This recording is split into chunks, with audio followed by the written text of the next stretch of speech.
Hello बच्चों, अब मैं आपको दिखा रही हूँ आपके 2022-23 में आए सेट 3 के उत्तर। पहला प्रश्न था अपठित गद्यांश था। पहले का आंसर था ए मानव डीएनए को, दूसरे का ए रोचक और विचारणीय, तीसरे का बी कथन ए सही है लेकिन आर गलत है, चौथे का डी चांद पर, पांचवे का डी परमाणु हथियार के प्रयोग से होने वाले दुष्प्रभाव रोकना। दूसरा प्रश्न भी अपठित गद्यांश है। तो पहले का आंसर था बी इलेक्ट्रॉनिक उपकरणों का सीमित उपयोग करना चाहिए, दूसरे का सी गैजेट को अपनी हैसियत से जोड़ना, तीसरे का डी ख ग और घ, चौथे का सी संपन्नता का दिखावा और पांचवे का डी उपर्युक्त तीनों पर बिताया गया समय। प्रश्न नंबर 3 में पहले का उत्तर है मिश्र वाक्य, दूसरे का ए सुमित्रा नंदन पंत का जन्म अल्मोड़ा में हुआ था और उन्होंने बचपन से ही कविता लिखना शुरू कर दिया था, तीसरे का आंसर था डी मिश्र वाक्य में उसके उपवाक्य का अपना स्वतंत्र अस्तित्व भी होता है, चौथे का आंसर सी मैं बहुत प्रयत्न करता परंतु उस पहेली का हल नहीं मिलता, पांचवे का ए सरल वाक्य। चौथे प्रश्न के पहले का आंसर है ए संज्ञा पदबंध, दूसरे का बी केवल ख, तीसरे का डी उतर चुका है, चौथे का सी विशेषण पदबंध और पांचवे का बी सर्वनाम पदबंध। पांचवें प्रश्न का पहला आंसर था बहुत बुरा लगना ए, दूसरा सी ग और घ, तीसरा बी आंखों में धूल झोंकना, चौथा डी आड़े हाथों लेना, पांचवा डी तूती बोलना और छठा डी दांतों पसीना आना। छठे क्वेश्चन का पहला आंसर है पूर्व पद, दूसरे का बी तत्पुरुष समास, तीसरे का डी कीर्ति का गान, चौथे का डी स्वयंभू, पांचवे का ए दया का निधान तत्पुरुष समास। सातवें क्वेश्चन का आंसर है पहला डी अत्याचारी का अंत एक ना एक दिन अवश्य भावी है, दूसरे का सी ग और घ। आठवीं प्रश्न की पहले का आंसर है आत्म संतुष्टि के सुख की कामना, दूसरे का डी हमें अतीत और भविष्य की चिंता त्याग कर वर्तमान में जीना चाहिए। नौवें प्रश्न के पहले का उत्तर है ए देश की सुरक्षा की, बी केवल ग, तीसरा डी देश की रक्षा हेतु तत्पर सैनिकों के काफिले को, चौथा ए देश की रक्षा हेतु कुर्बान होते सैनिकों के लिए, पांचवा मातृभूमि की रक्षा हेतु बलिदान की राह। 10वें में पहले का ए पुलिस प्रशासन, दूसरे का बी स्वतंत्रता दिवस की वर्षगांठ मनाना, तीसरे का ए ट्रैफिक पुलिस गश्त के काम में लग गई थी, चौथे का बी सरकारी आदेश अनुसार कर्तव्य का निर्वाह करने के लिए और पांचवे का सी कथन ए सही है लेकिन कारण आर उसकी गलत व्याख्या करता है। अब हम देखते हैं क्वेश्चन नंबर 11। गद्य पाठों पे आधारित है, आपने 3 में से 2 करने हैं। प्रश्न में पूछा है कि आप कहाँ दूसरों के दुख से दुखी होने वाले पाठ के आधार पर आप उदाहरण सहित बताइए कि लेखक की माँ पर्यावरण संरक्षण के प्रति सजग थी। आप लिखिए वे एक धार्मिक प्रवृत्ति की महिला थी और पर्यावरण के महत्व को समझती थी। इसका उदाहरण हमें मिलता है जब वो कहती है दिया बाती के वक्त फूलों को मत तोड़ो, सूरज ढले आंगन के पेड़ों से पत्ते मत तोड़ो, दरिया पर जाओ तो उसे सलाम किया करो आदि। अगले क्वेश्चन में पूछा है ततारा ने वामीरों से गीत पूरा करने का आग्रह क्यों किया और इससे उसके व्यक्तित्व की कौन सी विशेषता उभर कर आती है। तो उत्तर है वामीरों के गीत और उसकी मधुर आवाज़ के प्रति वे सहज रूप से आकर्षित हो रहा था। उसके मन में वामीरों के प्रति अचानक से प्रेम उत्पन्न होने लगा, इसलिए उसने उसे गीत पूरा करने का आग्रह किया। इस बात से उसकी शालीनता और विनम्रता के व्यक्तित्व की विशेषता उभर कर सामने आती है। तीसरे प्रश्न में पूछा है बड़े भाई के व्यवहार में छोटे भाई के प्रति नरमी क्यों आ गई। तो आप उत्तर लिखेंगे कि कठोर परिश्रम के बाद भी सालाना इम्तिहान में बड़े भाई साहब असफल हुए और छोटे भाई ने कक्षा में अव्वल स्थान प्राप्त किया। इस कारण उन्हें थोड़ा सा संकोच होने लगा और लगातार 2 साल कक्षा में प्रथम आने पर छोटे भाई के व्यवहार में आए परिवर्तन को समझा और साथ ही उन्होंने यह भी एहसास किया कि उन्हें छोटे भाई को डांटने का पहले जैसा अब अधिकार नहीं है, क्योंकि वो असफल हो रहे हैं। इसलिए उनके व्यवहार में थोड़ी सी नरमी आई। क्वेश्चन नंबर 12 में पूछा है कि वाणी के संबंध में कबीर दास जी के विचारों पर प्रकाश डालिए। तो आप आंसर लिखिए। कबीर जी के अनुसार हमारी वाणी अहंकार रहित होनी चाहिए। वाणी में विनम्रता और मधुरता का भाव होना चाहिए और हमें ऐसी वाणी बोलनी चाहिए जिसे सुनकर दूसरों को सुख हो और हमारे अपने मन को शीतलता प्राप्त हो। अगले प्रश्न में पूछा है विचार लो कि मृत्यु हो कहकर कवि क्या संदेश दे रहा है। तो उत्तर लिखेंगे कवि मैथिली शरण गुप्त जी कहते हैं कि हम सभी जानते हैं कि हम एक मरणशील प्राणी हैं, हमारा जीवन नश्वर है, एक ना एक दिन नष्ट हो जाना है। इसलिए हमें मृत्यु से डरना नहीं है और मृत्यु से डरे बिना परोपकार से युक्त अपना जीवन जीना चाहिए। तीसरे प्रश्न में पूछा है शाल के वृक्ष कहाँ चले गए और क्यों। तो उत्तर है कि मूसलाधार बारिश के कारण ऐसा लग रहा है कि शाल के वृक्ष धरती के अंदर चले गए। यहाँ पर कवि ने मानवीकरण अलंकार का प्रयोग किया है, जिससे वह भी मनुष्य की भांति हमें डरे हुए प्रतीत हो रहे हैं और इसी मूसलाधार बारिश में डर के कारण कहीं अदृश्य होते हुए हमें प्रतीत हो रहे हैं।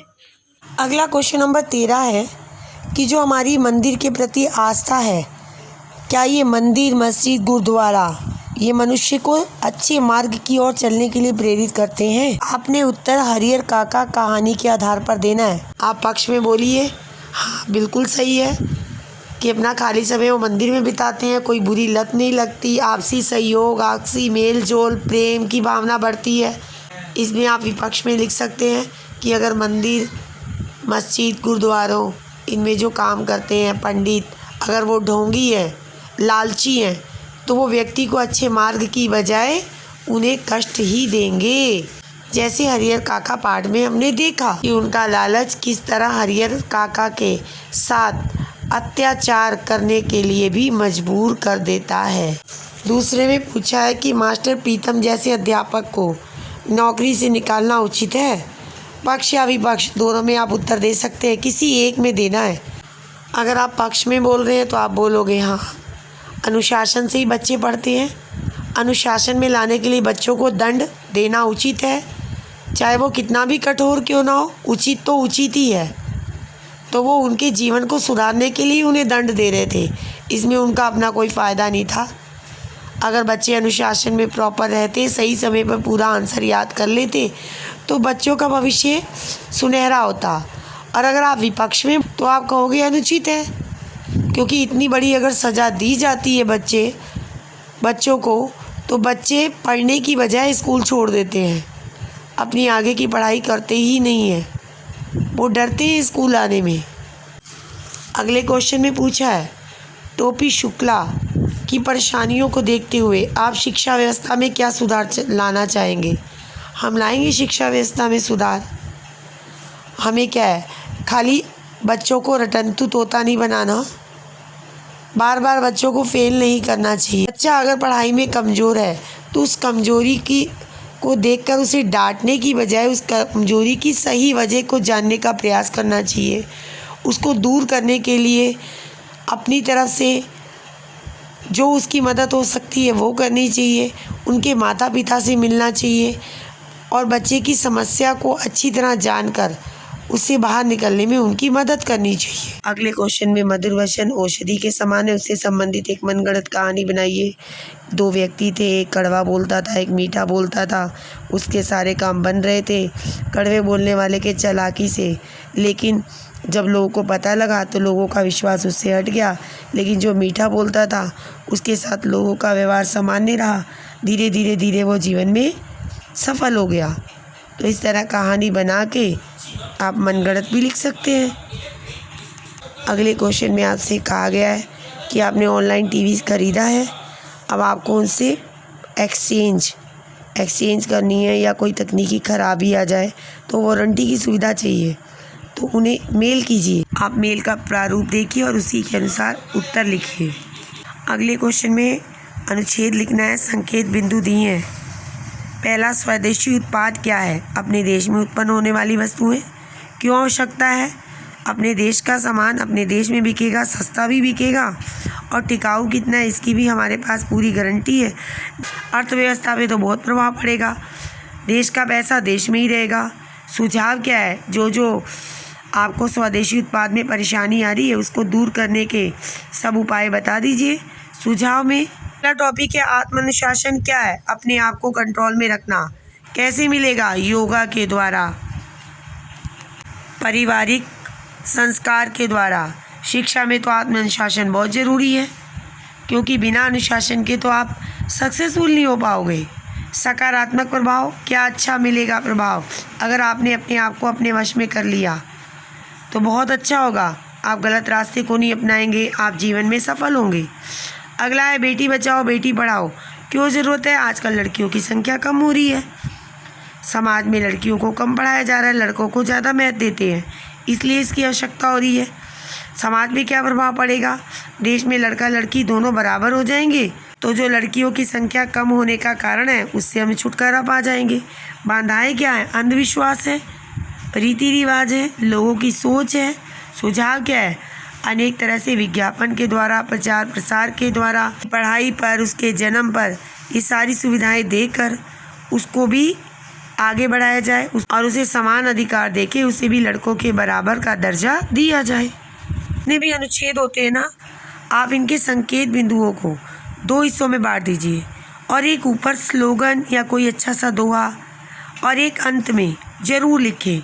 अगर नहीं समझ आ रहा तो अपनी मनगढ़ंत कोई कविता बना दीजिए, पर लिखिए ज़रूर। अगर आपने शुरुआत और अंत में कोई स्लोगन, दोहा या अपनी बनाई हुई पंक्तियों लिख दी तो आपकी प्रस्तुति अच्छी होगी। अगले प्रश्न में आपसे पूछा है कि आपके क्षेत्र में जल भराव से समस्या उत्पन्न हो रही है, इस और नगर निगम अधिकारी का ध्यान आकर्षित करते हुए आपने पत्र लिखना है। तो सबसे पहले लिखिए प्रेषक, अपना पता, फिर दिनांक, फिर जिसको भेज रहे हो उसका, प्राप्तकर्ता का पता, फिर विषय लिखिए, संबोधन लिखिए, विषय वस्तु लिखिए। विषय वस्तु को 3 हिस्सों में बांट दीजिए, 3 नहीं तो 2 हिस्सों में तो ज़रूर बांटिएगा बच्चों। एक में अपना समस्या और समाधान, दूसरे में उनसे अनुरोध, और इसके बाद नीचे लिखिए अभिनिवेदन, फिर उसके बाद अपना नाम लिख दीजिए। अगले पत्र में भी आपको आपका नाम दिया गया है और विषय भी दिया गया है, तो जैसे पहला पत्र लिखा है वैसा ही लिखिए, बस विषय में इसमें आप बदलाव करेंगे, क्योंकि ये जो पत्र है ये धन्यवाद पत्र है, तो विषय में बदलाव कीजिए और सेम उसी तरह पत्र लिखिए। अगले प्रश्न में आपसे सूचना लिखने के लिए कहा है। आपका नाम भी दिया है, आपका पद भी दिया है कि आप सचिव हैं, और आपकी सूचना का विषय है कि आपके विद्यालय में फुटबॉल परीक्षण शिविर का आयोजन हो रहा है, आपने विद्यार्थियों को सूचित करना है। तो सबसे पहले सूचना जारी करने वाले संगठन का नाम लिखिए, विद्यालय कर रहा है, सूचना लिखिए, दिनांक लिखिए, विषय लिखिए, फिर विषय का विस्तार लिखिए कि सभी विद्यार्थियों को सूचित किया जाता है, ऐसी शुरुआत कीजिए। फिर सूचना देने वाले का नाम लिखिए, फिर उसका पद लिखिए, सचिव हैं आप तो पद लिखिए सचिव। अगले सूचना लेखन में भी आपको नाम दे रखा है, पद दे रखा है, संगठन का नाम भी दे रखा है, तो आप इन सब को लिखिए, संगठन का नाम, सूचना, विषय, दिनांक। अब आप सभी विद्यार्थी नहीं लिखेंगे, सभी लोगों को सूचित किया जाता है।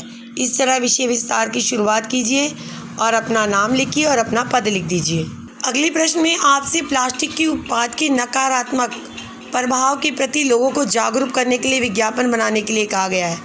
तो प्लास्टिक का नकारात्मक प्रभाव ये लिखिए, एक स्लोगन लिखिए उससे संबंधित मना करते हुए, और उसके बाद चित्र बनाइए और उसे जो नकारात्मक प्रभाव पड़ते हैं वो लिखिए, और किसने ये सूचना जारी की है उस मंत्रालय का नाम नीचे लिखिए।